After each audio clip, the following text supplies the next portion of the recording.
बिटिसिनि हानि मोनथायनि सायाव दिलीप सयकिया बिथाङा दाख्लै साननैसोनिफ्रायनो माखासे खोथाफोर बुंगासिनो दङमोन।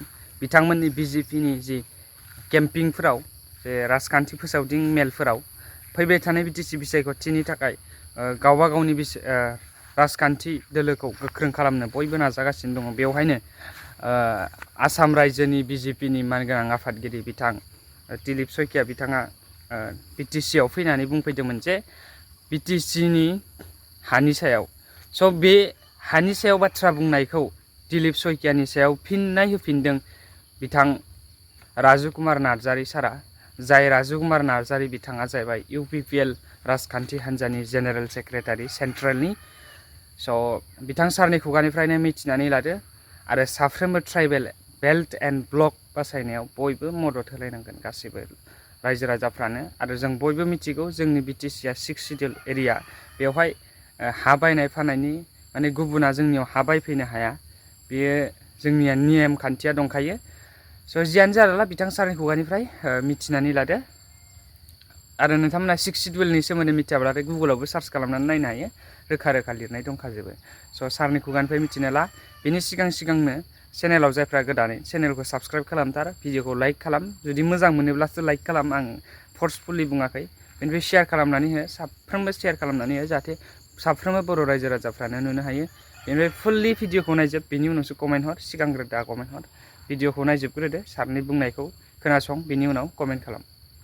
दा जोंहा दिलीप सयकिया बिथाङा सासे बहुत सिनियर लिडार, बिथाङा भारतीय जनता पार्टीनि आसाम रायजोनि आफादगिरि, जोंनिबो बियो दैदेनगिरि। जों जोबोद मान होयो, जोङो बिथांखौ जोबोद माने अनोबो। अननायखायनो जोङो थांनाय बिसायख'थियाव जोबोद खस्थ' खालामनानै बिथांखौ जों देरहाहोदों। जोंनि बिटिआरनि रायजो राजाफ्रा बिथांनि सायाव गोबां मिजिं दं, गोबां सिमां दं, जोंनि रायजो राजाफोरनि थाखाय माबा मोनसे मावनानै होगोन होननानै। पार्लामेन्टआव थांनानै बिथाङा गावनि आवाजखौ देखायहैगोन होननानै जोंहा फोथायनाय दङ।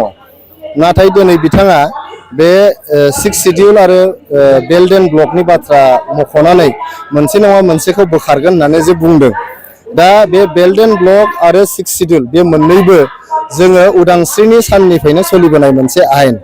जे belt and block, protected belt and ब्लकआ 1866 मायथाइनि जे हानि आयेन दङ, हाखौ सामलायनो थाखाय जे आयेन बानायदोंमोन 1886आव ब्रिटिशनि समाव। बे समनिफ्रायनो फैयै फैनानै 1947 मायथाइयाव प्रटेक्टेड बेल्ट एन्ड ब्लकखौ सोरजिनाय जादोंमोन मोनसे थांखि लानानै। दा 1947 मायथाइयाव जायफोर दैदेनगिरिफ्रा बेखौ नांगौ होननानै गायसनदोंमोन, नांगौ होननानै बेखौहाय इमप्लिमेन्ट खालामदोंमोन आरो 6 शिड्युलखौबो बै समावनो इमप्लिमेन्ट खालामदोंमोन। बे इमप्लिमेन्ट खालामग्राफ्रा गोरोन्थिमोन होननानै बिथाङा बुंनो नागिरदों।